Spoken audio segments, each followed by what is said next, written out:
Hello friends, welcome back to my channel. आज का word है इंटेग्रिटी। इंटेग्रिटी इंटेग्रिटी का हिंदी में अर्थ होता है ईमानदारी, नैतिकता, सच्चाई पर टिके रहना।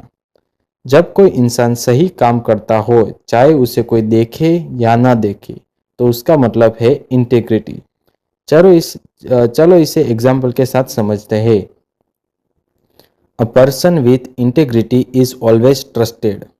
ईमानदार व्यक्ति पर हमेशा भरोसा किया जाता है। Integrity build strong relationships. ईमानदारी मजबूत रिश्ते बनाती है। Never compromise your integrity. अपनी ईमानदारी से कभी समझौता मत करो। सो फ्रेंड्स, आज का वर्ड था इंटेग्रिटी। अब आप कमेंट में लिखो आई चूज ऑनेस्टी। मिलते हैं नेक्स्ट न्यू वर्ड के साथ। चैनल को लाइक करें, शेयर करें, सब्सक्राइब करें। धन्यवाद।